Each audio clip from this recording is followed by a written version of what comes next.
దాన్ని బోర్లించానండి. జై వినాయక ఆంజనేయ.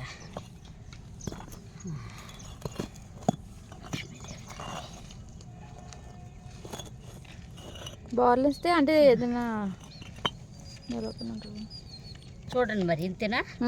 అంతే, కొంచెం ఖాళీ ఉంచితేనండి పొగ బయటికి వెళ్తుందండి. నేను దగ్గర పెట్టేసాను, తెపాల పడిపోద్ది అన్నట్టు. కొంచెం గ్యాప్ ఉంచామనుకోండి, అలాగే గాలి బయటికి వెళ్ళి బాగా మండుతుంది పొయ్యి అనుకుంటున్నాను నేను. అంతకుముందు అత్తయ్య గారు అలా పెట్టారు. కొంచెం గ్యాప్ ఉంచండి. ఉంచండి చాలండి.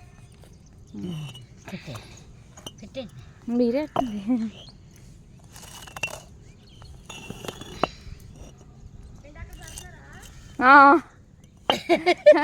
అంటే వాళ్ళు ఇప్పుడు కాదు, పొయ్యి పెట్టి అరిసెలేసేస్తారంటే వాళ్ళ పిండి వంటకి సంక్రాంతి వంటలకి దగ్గర పెడితే గాలి వెళ్ళక మంట సరిగా మండట్లేదు మంది. మరి నాకు ఫస్ట్లో అలా పెట్టేసాను, జరపచ్చు. ఫస్ట్ అలా పెట్టేసాను. వద్దండి, కొంచెం గ్యాప్ ఉంటే కొంచెం గాలి వెళ్తుంది. చాలా అన్న అంచు చాలు.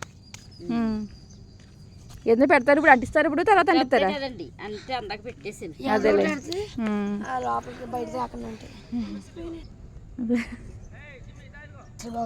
వద్దురా,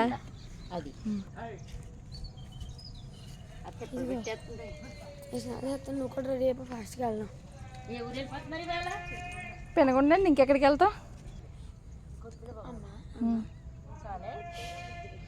ఆకు చూడు డిజైన్ ఎలా ఉందో, మంచి ఆకు.